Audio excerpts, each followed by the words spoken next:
Hello friends, இது நான் உங்கள் சைடு. இந்த வீடியோவில் நம்ம எதை பற்றி பார்க்க போகிறோம்னா 100 டேஸ் ஃப்ரீ கைடன்ஸ் ப்ரோக்ராமில் டே 4க்கான ஜிஎஸ் டாப்பிக்கு.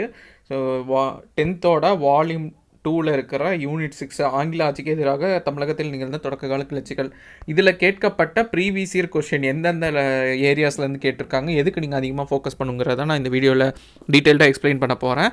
வீடியோ ஸ்கிப் பண்ணாமல் கடைசி வரைக்கும் பாருங்கள். வாங்க வீடியோக்குள்ளே போகலாம். ஸோ ஃபஸ்ட்டு இந்த லெசனை பொறுத்தளவுக்கு மினிமமாக உங்களுக்கு கேரண்டியாக மினிமம் 1 or 2 கொஸ்டின்ஸ் கேட்டுருவாங்க. நீங்கள் இந்த லெசனில் இருக்கிற எந்த ஒரு லைனுமே ஸ்கிப் பண்ணக்கூடாது. எல்லா லைன்ஸுமே நீங்கள் படிக்கிற மாதிரி தான் இருக்கும். என்னென்ன ஏரியாஸ்லேருந்து கொஸ்டின் கேட்டிருக்காங்கன்னு பார்க்கலாம். ஸோ ஃபஸ்ட்டு இந்த இடங்களில் பார்த்தீங்கன்னா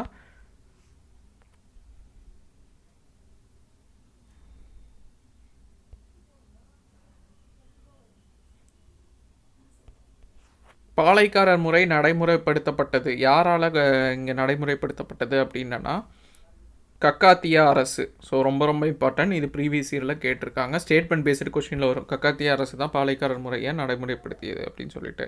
ஸோ இதை பார்த்துக்கோங்க. இந்த பேரா ஃபுல்லாகவுமே பார்த்துக்கோங்க, இம்பார்ட்டண்ட்டு. அடுத்து இதெல்லாம் ஜஸ்ட் ரீட் அவுட் மட்டும் பண்ணிக்கோங்க. கிழக்கு மேற்கு பாளையங்கள் இது ரிலேட்டடெல்லாம்.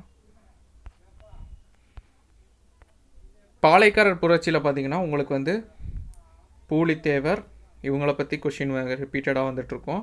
செகண்ட் வேலு நாச்சியார், தேர்டு மருது சகோதரர்கள், ஃபோர்த்து பார்த்திங்கன்னா உங்களுக்கு கட்டபொம்மன். ஸோ இந்த 4 பேர் ரொம்ப ரொம்ப important. Fifth Dheeran Chinnamalai. So இவங்களை பற்றின கொஷின் ரிப்பீட்டடாக வந்துக்கிட்டே இருக்கும். அது என்னங்கிறத பார்க்கலாம். இது முடித்த பிறகு வேலூர் கழகம் அதை நம்ம தனியாக பார்க்குற மாதிரி இருக்கும். பூலித்தேவர் பற்றி பார்க்கணும் அப்படின்னா ஃபஸ்ட்டு என்ன ஏரியா, நீங்கள் இந்த 5 பேர்த்த பற்றியும் ஒரு சின்னதாக டேபிள் கூடி போட்டு வச்சுக்கோங்க. நீங்கள் நோட்ஸ் எடுக்கணும்னா உட்காந்து எல்லாத்தையும் எழுதிட்டு இருக்க வேண்டாம். இதை படித்து முடிச்சுட்டு இல்லை இந்த புக்கோட உங்களுக்கு புக் பேக் ஏரியா இருக்கும் பார்த்தீங்களா, அங்கே கூட இந்த மாதிரி சின்னதாக டேபிள் போட்டு இந்த 5 பேரையும் லைனாக எழுதிக்கோங்க. எழுதிட்டு என்னென்ன நீங்கள் நோட் பண்ணணும் அப்படின்னா இந்த 5 பேர்த்தோட இடம், எந்த இடம், என்னென்ன ஏரியாஸில் இருக்கிறாங்க. இப்போ ஒவ்வொருத்தருக்கும் ஒரு ஸ்பெசிஃபிக் ஏரியாஸ் இருக்கும், அது என்ன. அடுத்து பார்த்திங்கன்னா என்ன கொஷின் கேட்டிருக்காங்கன்னா இவங்க தூக்கிலிடப்பட்ட இடம், யார் யாரெல்லாம் தூக்கிலிடப்பட்டாங்களோ அந்த இடம், அது என்ன கோட்டைன்னு சொல்லி மென்ஷன் பண்ணியிருப்பாங்க. வருஷம் இருந்தால் வருஷத்தையும் சைடில் மென்ஷன் பண்ணிக்கோங்க. அடுத்து எந்த ஆங்கிலேயர் இவங்களை மேனேஜ் பண்ணாங்க. ஸோ பிரிட்டிஷ் ஒவ்வொரு பிரிட்டிஷ் அஃபீஷியல்ஸை இவங்களை கண்ட்ரோல் பண்ணுறதுக்காக அப்பாயின்மெண்ட் பண்ணியிருப்பாங்க. ஸோ அது யார் அப்படிங்கிறதும் ஃப்ரீக்வெண்ட்டாக கேட்டிருப்பாங்க. இந்த 3மே ரொம்ப ரொம்ப இம்பார்ட்டண்ட்டு. இடம், தூக்கிலிடப்பட்ட இடம், அடுத்து எந்த ஆங்கிலேயர் இவங்களை மேனேஜ் பண்ணாங்க. ஸோ பூலித்தேவர் புரட்சி,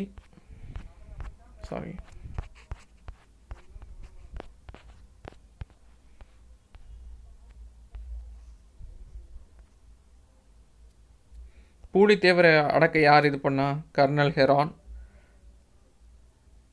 அதே மாதிரி இவங்களோட ஏரியா எங்கன்னு பார்த்துக்கோங்க.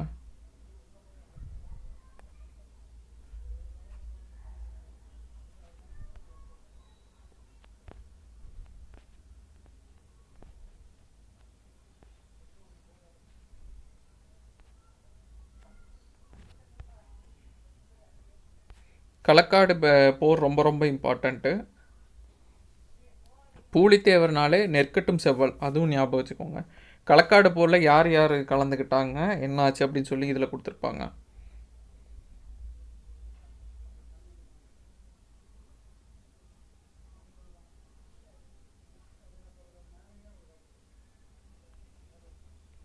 இது இம்பார்ட்டன்ட். மாஃபூஸ் கான் களக்காடு பகுதியில் தனது படைகளை நிலைநிறுத்தும் முன்பாக திருவிதாங்கூரில் 2000 வீரர்கள் புலித்தேவரின் படைகளோடு இணைந்தனர். ஸோ பூலித்தேவர் படையோடி திருவிதாங்கூர் வீரர்கள் சப்போர்ட் இருந்து பண்ணியிருப்பாங்க. களக்காட்டில் நடைபெற்ற போரில் மாஃபூஸ் கான் படைகள் தோற்கடிக்கப்பட்டன. ஸோ ரொம்ப ரொம்ப இம்பார்ட்டன்ட். களக்காடு போர் யாரோடு தொடர்புடையதுன்னு கேட்கலாம். யாரோடு தொடர்புடையது? Option A Pulithevar, B Velu Nachiyar, C Kattabomman, அந்த மாதிரி கேட்கலாம், வாய்ப்பு இருக்குது. ஸோ இது இம்பார்ட்டண்ட்டாக பார்த்துக்கோங்க. இது பூலித்தேவரோடு தொடர்புடையது. அப்புறமா யூசுஃப் கான், இவரை பற்றியும் கொஷின் கேட்டே இருப்பாங்க. கான் சாஹிப் என்றும் தனது மத மாற்றத்துக்கு பின்பு மருதநாயகம் என்றும் அழைக்கப்பட்டவர். இவங்க கம்பெனியால் அனுப்பப்பட்டிருப்பாங்க. ஆனால் அதுக்கப்புறமா இவங்க வந்து துரோகம் பட்டாங்கன்னு சொல்லி இவரே வந்து தூக்கில் இட்டுருவாங்க.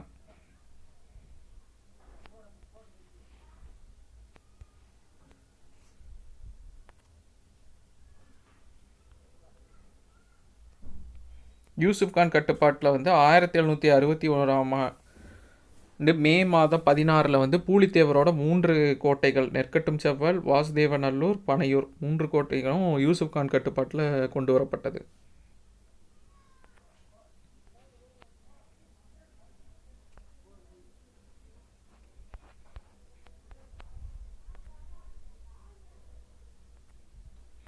இது ரொம்ப இம்பார்ட்டன்ட். இது ப்ரீவியஸ் இயர் கொஸ்டினில் கேட்டிருக்காங்க, பிஒய்க்குன்னு எழுதிக்கோங்க. பாளையக்காரர்களோடு பேச்சுவார்த்தை நடத்திய யூசுப் கான் மீது நம்பிக்கை துரோக குற்றம் சுமத்தப்பட்டு 1764 தூக்கிலிடப்பட்டார். இந்த கொஸ்டின் இதுவும் ப்ரீவியஸ் இயர் கொஸ்டினில் கேட்டிருக்காங்க. கான் சாஹிப், அதாவது வந்து யூசுப் கான் மறைவுக்கு பிறகு பூலித்தேவர் திரும்ப நெற்கட்டும் செவ்வலை 1764 மீண்டும் கைப்பற்றிருப்பார். ஃபைனலாக எந்த பிரிட்டிஷ் அஃபிஷியல் இது பண்ணியிருப்பாங்கன்னா 1767 கேப்டன் கேம்பல் என்பவரால் தோற்கடிக்கப்பட்டார். தப்பிச் சென்றவர் நாடாந்த நிலையிலே காலமானார். ஸோ இந்த கடைசி இந்த பேராகிராஃப்லேருந்து கொஷின் ஃப்ரீக்வெண்ட்டாக கேட்டே இருப்பாங்க. ப்ரீவியஸ் இயர் கொஷினில் வந்துக்கிட்டே இருக்குது. ஸோ இம்பார்ட்டண்ட்டாக நோட் பண்ணிக்கோங்க. அப்புறமா இந்த பாக்ஸ் கொஷினும் இம்பார்ட்டண்ட்டு. ஒண்டி வீரனை பற்றியும் கொடுத்துருப்பாங்க, குயிலி பற்றி கொடுத்துருப்பாங்க, இவங்கள பற்றியும் கேட்டே இருப்பாங்க. ஒண்டி வீரன் யாரோட படைப்பிரிவில் தலைமை ஏற்றார் அப்படின்னு சொல்லி கொஷின் கேட்டிருக்காங்க. ஒரு ஆப்ஷனில் வச்சுருக்காங்க பூலித்தேவர். ஆனால் இதை சேஞ்ச் பண்ணிடுவாங்க. ஸ்டேட்மெண்ட்டில் வந்து என்ன பண்ணிடுவாங்கன்னா பூலித்தேவருக்கு பதிலாக வேற ஒரு பேரை வச்சுருப்பாங்க. அப்போ அது தப்பான ஸ்டேட்மெண்ட்டாக இருக்கும். பூலித்தேவர்னு கொடுத்துருந்தா அது சரியான ஸ்டேட்மெண்ட். ஸோ ஸ்டேட்மெண்ட் பேஸ்டு கொஷினில் இது கேட்டிருக்காங்க ஆல்ரெடி. ஸோ ரொம்ப இம்பார்ட்டண்ட்டாக பார்த்துக்கோங்க. ஒண்டி வீரன் யாரோடு தொடர்புடையவர்? பூலித்தேவரோடு தொடர்புடையவர். அவர் படைப்பிரிவில் அவர் படைப்பிரிவுகளில் ஒன்றனுக்கு தலைமையேற்ற தளபதி மாதிரி. ஸோ பூலித்தேவரோட தளபதி யார்? ஒண்டி வீரன்.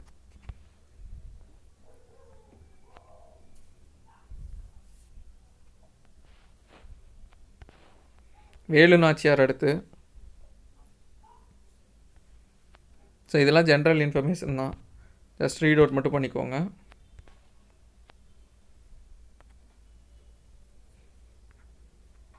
வேலு நாச்சியார் சிவகங்கை மன்னரான முத்துவடுகநாதரை மணந்து,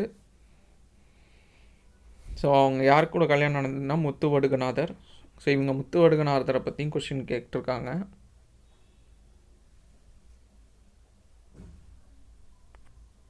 இந்த காளையார் கோவில் அரண்மனை, ஸோ இதுவும் ஃப்ரீக்வெண்ட்டாக கொஷின் வந்துட்டே இருக்கும். 1772 ஆற்காடு நவாபும் லெஃப்டினன்ட் கர்னல் பேஞ்சோர், இந்த கர்னல் பேஞ்சோர் கொஷின் கேட்பாங்க. இந்த கர்னல் பேஞ்சோர் யாரோடு தொடர்புடையவங்க? யார் கீழே வராங்க? இந்த வேலு நாச்சியார், அதுக்கப்புறமா வந்து முத்துவடுகநாதர். ஸோ இவங்க ரிலேட்டடாக வர இடத்துல வராங்களா? ஸோ இதை வச்சும் கொஷின் கேட்பாங்க. தலைமையிலான கம்பெனி படைகள் இணைந்து காளையார் கோயில் அரண்மனை எதை தாக்கியிருப்பாங்கன்னா காளையார் கோயில் அரண்மனை தாக்கியிருப்பாங்க. இதில் தான் வந்து முத்துவடுகநாதர் கொல்லப்பட்டிருப்பாங்க. ஸோ கர்னல் பேஞ்சோர், காளையார் கோயில், முத்துவடுகநாதர் 3 லிங்க்கு. ஸோ இதை வச்சு கொஷின் கேட்பாங்க, ஃப்ரீக்வெண்ட்டாக கேட்டே இருந்திருக்காங்க, பார்த்துக்கோங்க. ஸோ இந்த பேராகிராஃப் மார்க் பண்ணிவிட்டு பிவைக்குன்னு எழுதிக்கோங்க. அடுத்தது, தனது மகளோடு தப்பிச் சென்ற வேலு நாச்சியார் கோபால நாயக்கரின் பாதுகாப்பில் திண்டுக்கல் அருகே உள்ள விருப்பாட்சியில் 8 ஆண்டுகள் வாழ்ந்தார். யார் ஆதரவு கொடுத்துருக்காங்கன்னு கேட்பாங்க வேலு நாச்சியாருக்கு? கோபால நாயக்கர். எங்கன்னா திண்டுக்கல் அருகே விருப்பாட்சிங்கிறதுல. கோபால நாயக்கரோட தலைமை பார்த்திங்கன்னா விருப்பாட்சிங்கிற இடம் தான். ஸோ விருப்பாட்சி இடம் யாரோட தொடர்புடையதுன்னு கேட்கலாம், கோபால நாயக்கர். ஸோ இப்படி மாறி மாறி நீங்கள் லிங்க் பண்ணி படிக்கணும். அப்படி படித்தா தான் ஆன்சர் பண்ண முடியும். யாரோடு கூட்டணி வச்சுருப்பாங்கன்னா ஹைதர் அலி, அதாவது கோபால் நாயக்கர் அவங்களோட ஹைதர் அலி கூட்டணியும் ஏற்படுத்தியிருப்பார்.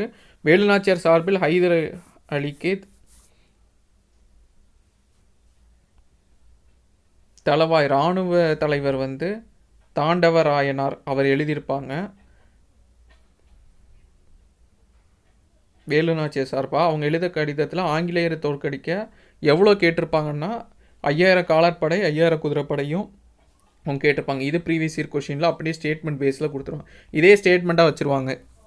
இது சரியாக தப்பான்னு கேட்டுவாங்க. 2-3 ஸ்டேட்மெண்ட் கொடுத்துட்டு இதில் ஒரு ஸ்டேட்மெண்ட் இருக்கும். நம்ம இதை பார்த்தோன்னா சரின்னு சொல்லணும். ஸோ 5000 காலாட்படை, 5000 குதிரைப்படை. வேலு நாச்சியாருக்கு எந்த மொழி தெரிஞ்சுங்கன்னா உருது மொழி தெரிஞ்சிருக்கு.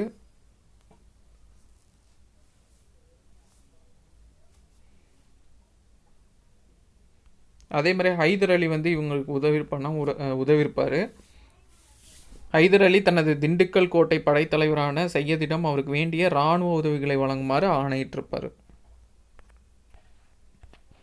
விருப்பாட்சியில் பாளையக்காரர் கோபால நாயக்கர், இது ஃப்ரீக்வெண்ட்டாக கேட்டே இருப்பாங்க. கோபால நாயக்கர் விருப்பாட்சியோடு தொடர்புடையவங்க. அதாவது திண்டுக்கல் லீக்குன்னு அழைக்கப்பட்ட திண்டுக்கல் கூட்டமைப்போட தலைவராக இருக்கிறவர் தான் கோபால நாயக்கர். அதே மாதிரி பழனி கான்ஸ்பிரசின்னு சொல்லுவாங்க, பழனி சதி விளக்கு, அதோடு தொடர்புடையவங்களும் இவங்க தான்.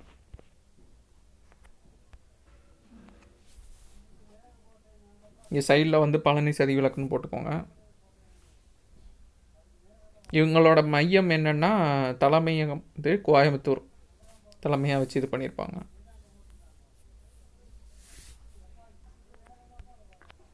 இவர் யாரால் ஈர்க்கப்பட்டிருப்பார்? திப்பு சுல்தானால் ஈர்க்கப்பட்டிருப்பார்.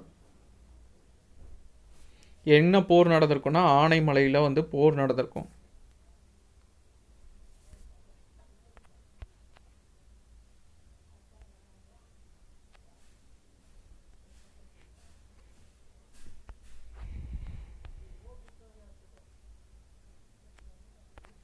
கோபால நாயக்கர் ஹைதர் அலி இராணுவ உதவியோடு சிவகங்கையை வந்து மீண்டும் கைப்பற்றியிருப்பாங்க.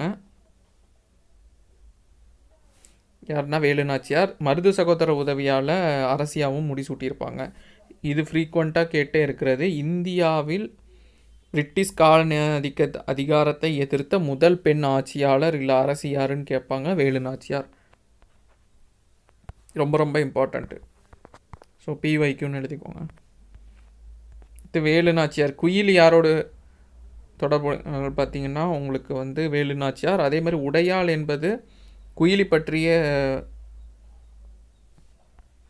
குயிலிங்கிறவங்க வந்து உடையாள் என்ற பெண்கள் பாதுகாப்பு படைப்பிரிவு தலைமை நடத்தினார். ஸோ இது ரொம்ப இம்பார்ட்டன்ட் இந்த பர்டிகுலர்.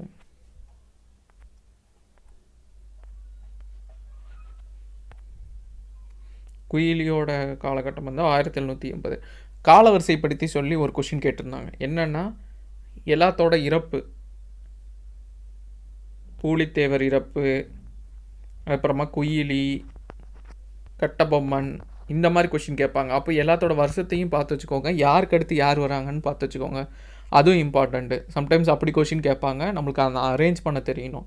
யார் ஃபஸ்ட்டு, அதுக்கப்புறமா யார் செகண்டு, யார் தேர்டுன்னு. இதுவும் கொஷின் கேட்டிருக்காங்க. வீரபாண்டிய கட்டபொம்மன் ஃப்ரீக்வெண்ட்டாக கேட்குறது. பாஞ்சாலங்குறிச்சி கொஷினில் இல்லாமல் இருக்கவே இருக்காது. பாஞ்சாலங்குறிச்சின்னு வந்துட்டாலே கட்டபொம்மன் தான்.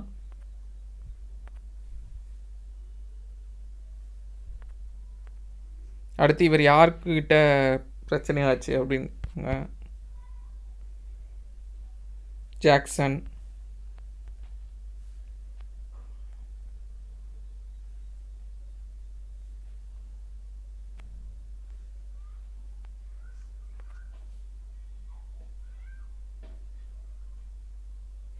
சிவசுப்பிரமணியனார், இவர் வந்து கட்டபொம்மன் கூட இருப்பாங்க. ஸோ அதையும் பார்த்துக்கோங்க.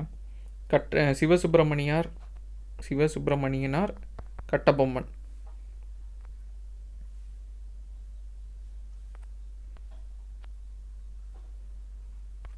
கட்டபொம்மன் அவரோட அமைச்சர் தான் சிவசுப்பிரமணியனார்.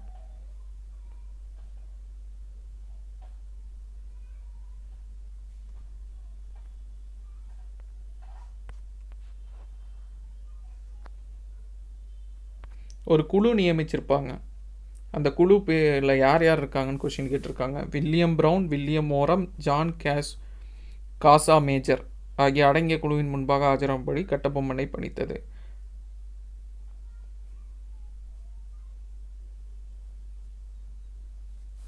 ஸோ இந்த குழுவில் உள்ள மெம்பர்ஸ் கேட்டிருக்காங்க. பிஒய்க்குன்னு எழுதிக்கோங்க.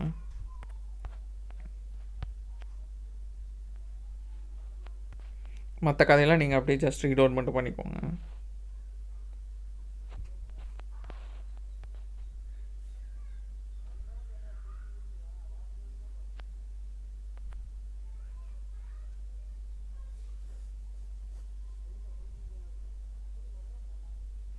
கட்டபொம்மனோட இந்த இம்பார்ட்டண்ட்டு ப்ரீவியஸ் இயர் கொஷினில் ஒரு கொஷின் கேட்டிருந்தாங்க. எப்படின்னா, கட்டபொம்மனோடு கூட்டணி இல்லாத பாளையக்காரர் யாருன்னு கேட்டிருந்தாங்க.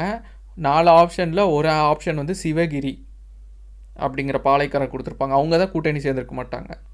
ஸோ இது இம்பார்ட்டன்ட். இதை பேஸ் பண்ணி ஒரு கொஷின் கேட்டாங்க. மிச்சம் 3 பேர் பார்த்தீங்கன்னா நம்மளுக்கு அந்த பேர் நம்மளுக்கு தெரியவே தெரிஞ்சிருக்காது. ஆனால் புக்கில் வந்து இவர் சேரலைன்னு சொல்கிறனால மற்ற சேர்ந்த 3 பேரை கொடுத்துருப்பாங்க. அது நம்மளுக்கு தெரியலனாலும் பிரச்சனை இல்லை. சேராத இவங்க ஒருத்தங்க தெரிஞ்சால் போதும், ஆன்சர் நம்ம பண்ணிடலாம். ஸோ இந்த மாதிரி கொஷின் கேட்டிருக்காங்க. அதனால தான் நான் என்ன சொல்கிறேன்னா, ரீட் அவுட் பண்ணும்போது புக்கில் படிங்க, நோட்ஸ் ஃபஸ்ட்டே நோட்ஸ் எடுக்காதீங்க, லைன் பை லைன் படிங்க. இந்த சிவகிரிங்கிற பாளையக்காரருங்கிறது உங்களுக்கு தெரிஞ்சிருந்ததுன்னா அந்த பர்டிகுலர் கொஷினுக்கு நீங்கள் ஆன்சர் பண்ணியிருக்கலாம். ஸோ அந்த மாதிரி தான் இருக்கும்.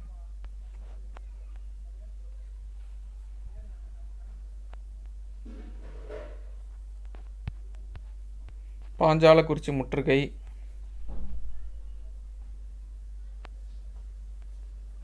மேஜர் பேனர்பென் இவரை பற்றியும் கேட்பேன். கட்டபொம்மன்னால மேஜர் பேனர்பென் தான். ஸோ அதை பார்த்துக்கோங்க. கட்டபொம்மன் தூக்கிலிடப்படுதல். சிவசுப்பிரமணியனார் எங்கே தூக்கிலிடப்பட்டாங்கன்னு கேட்டிருக்காங்க. நாகாலாபுரம். பொறுத்துகளை கேட்பாங்க.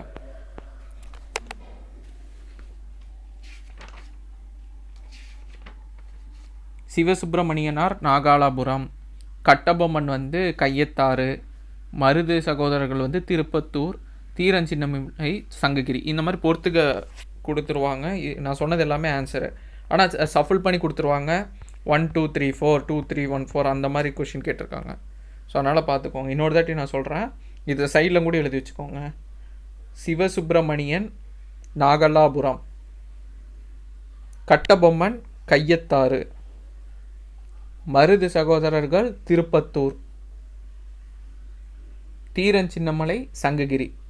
ஸோ இதெல்லாம் அவங்க தூக்கிலிடப்பட்ட இடங்கள்.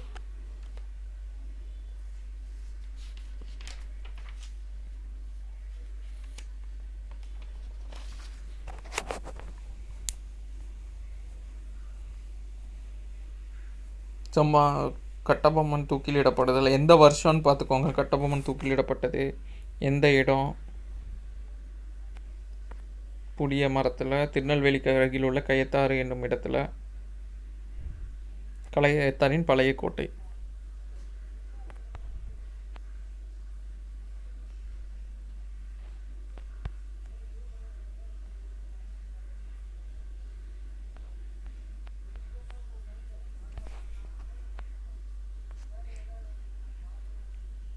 கட்டபொம்மன் தூக்கிலிடப்பட்ட நாள் கீழே கமெண்ட் செக்ஷனில் கமெண்ட் பண்ணுங்கள்.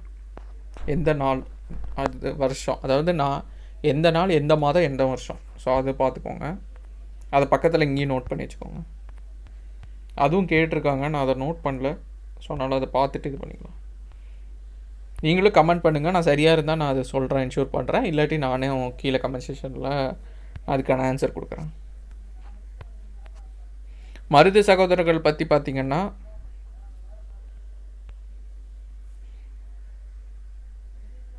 சிவகங்கையின் முத்துவடுகநாதரின் திறமையான படை தளபதியாக இருந்தாங்க.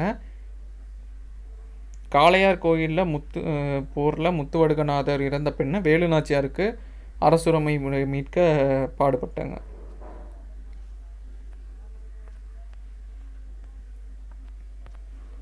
கட்டபொம்மன் இறந்த பிறகு என்ன பண்ணுறாங்கன்னா, அவங்க சகோதரர், கட்டபொம்மனோட சகோதரர் ஊமைதுரையோடு இணைந்து பணியாற்றுறாங்க. மருது சகோதரர்கள் கழகம்னு அழைக்கப்படுது. 1800கள் 1801. இது வந்து 2வது பாளையக்காரர் போர் அப்படின்னு அழைக்கப்படுது. இதில் யார் யார் இருக்காங்கன்னு பார்த்துக்கோங்க. இதுவும் மேட்ச் த ஃபாலோயிங்கில் கேட்கலாம். மருது பாண்டியர், மருது சகோதரர்கள் வந்து சிவகங்கை, கோபால நாயக்கர் பார்த்திங்கன்னா திண்டுக்கல், கேரளா வர்மா பார்த்திங்கன்னா மலபார், இல்லை கோயம்புத்தூர்னு கூட சொல்லலாம். அடுத்து கிருஷ்ணப்பா துண்டாஜி மைசூர். இது ரொம்ப இம்பார்ட்டண்ட்டு. இதை பொறுத்துகளை கேட்டிருக்காங்க. இங்கே மலபார்னு கொடுத்துருக்காங்க, கோயம்புத்தூரும் உங்களுக்கு ஆப்ஷனில் வச்சாங்கன்னா அதுவும் கரெக்டு தான்.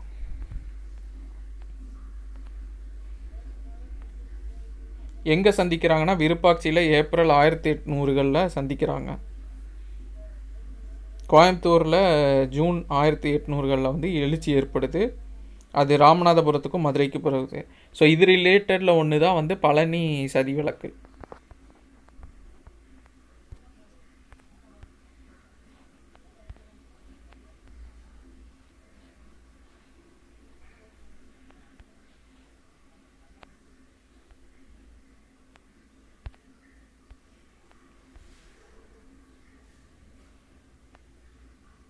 திருச்சிராப்பள்ளி பேரறிக்கை ரொம்ப ரொம்ப இம்பார்ட்டண்ட்டு. மருது சகோதரர்களோடு தொடர்புடையது. 1801 ஜூன் 1 வந்து நாட்டின் விடுதலை முன்னிறுத்திய பிரகடனத்தை வெளியிட்டிருப்பாங்க. இதை எந்த இடத்துல வந்து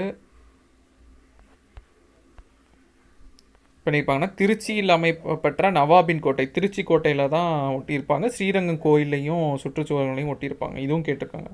ஸோ இதுவும் வைக்கும்.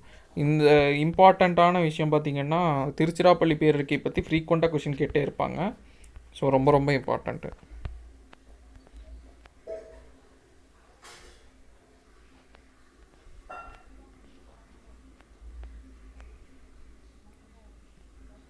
அடுத்து சிவகங்கை வீழ்ச்சி.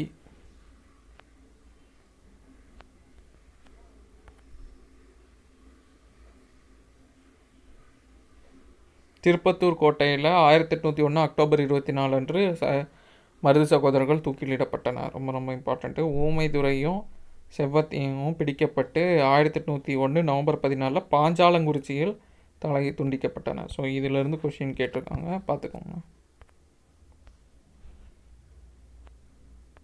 இந்த கழகத்தை மருது சகோதரன் கழகத்தை தான் தென்னிந்திய புரட்சி அப்படின்னு அழைக்கப்படுது. கர்நாடக உடன்படிக்கை நடந்த ஆண்டு 1801.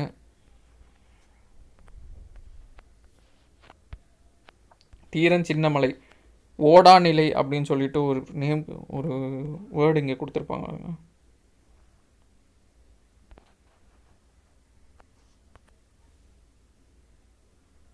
இது யாரோட தொடர்புடையதுன்னு கேட்பாங்க. தீரன் சின்னமலை. போர்த்துகலையும் கேட்டிருக்காங்க. தீரன் சின்னமலை பார்த்திங்கன்னா, பிரெஞ்சுக்காரர்களால் பயிற்சியளிக்கப்பட்ட தீரன் கொங்கு மண்டலத்தை சார்ந்த ஆயிரக்கணக்கான இளைஞர்களோடு திப்புடன் இணைந்து பிரிட்டிஷாருக்கு எதிராக சண்டையிட்டார். திப்புவின் இறப்பிற்கு பிறகு ஒரு கோட்டையை எழுப்பிய தீரன் சின்னமலை அவ்விடத்தை விட்டு வெளியேறாமல் ஆங்கிலேயர்களை எதிர்த்து போராட்டினார்.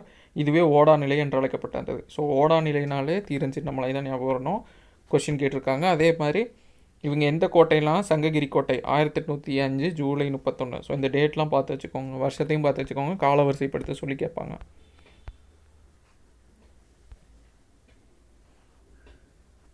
ஸோ அவ்வளோதான். மற்றது இது இந்த ஏரியாஸில் வந்து கேட்டது இதுதான். அவரோட பேர் வேணால் பார்த்துக்கோங்க, தீர்த்தகிரி. வேலூர் புரட்சி பொறுத்தளவுக்கும் காரணம், விளைவு, நடவடிக்கை, இந்த மூணுமே இம்பார்ட்டண்ட்டு.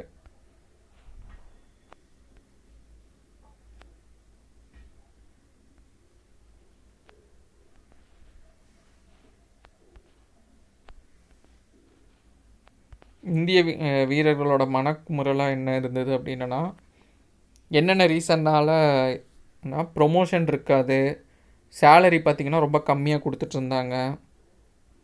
இதுவும் ஒரு கொஷினாக கேட்டிருக்காங்க. 1806 வேலூர் கழகத்திற்கு காரணம் சொல்லிட்டு ஒரு 5-6 ரீசனை அடுத்தடுத்து இதே லைன் கம்மாவாக கொடுத்துருந்தாங்க.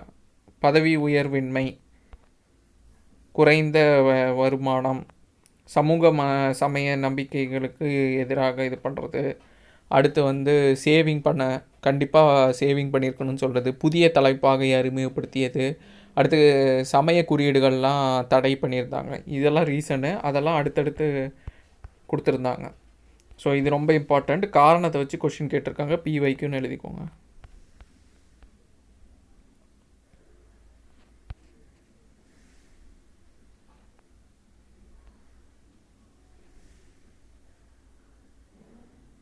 ஸோ இங்கே பாருங்கள், இந்த ரீசன்லாம் இருக்குது. சாதி அடையாளங்களோ காதணிகளோ அணியக்கூடாது, இதுவும் ஒரு மேஜர் ரீசன். தாடையை முழுமையாக சவரம் செய்யும், மீசை ஒரே பாணியில் வைத்துக்கொள்ளவும் அறிவுறுத்தப்பட்டன. புரட்சி எப்போ வெடிக்குதுன்னு பார்த்துக்கோங்க.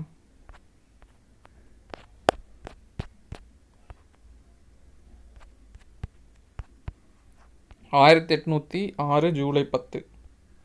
எத்தனாவது ரெஜிமெண்ட்னா முதல் மற்றும் 23, இதுவும் கேட்பாங்க. 1 மற்றும் 23வது படைப்பிரிவுகளில்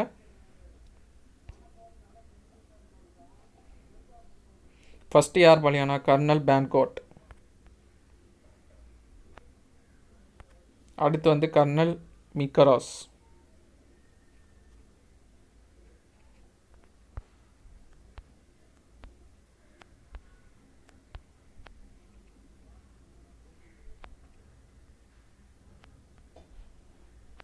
கர்னல் ஜில்லப்சி இங்கே வந்துடுவார். யாரை வந்து புதிய மன்னராக அறிவிச்சிருப்பாங்க, இந்த பேரை ரொம்ப இம்பார்ட்டண்ட். யாரை புதிய மன்னராக அறிவிச்சிருப்பாங்கன்னா திப்புவின் மூத்த மகன் ஃபத்தே ஹைதர். யாரோட கொடியை ஏற்றிருப்பாங்கன்னா கோட்டையில் புலி இருக்கிற கொடி, அது வந்து திப்பு சுல்தானோட கொடி. அந்த கொடியை எடுத்திருப்பாங்க. இதுவும் கொஷின் கேட்டிருக்காங்க. இந்த ஒவ்வொரு லைன்லேருந்து கொஷின் வந்திருக்கு. யார் இந்த இதை ஒடுக்குனாருன்னா ஜில்லப்சி.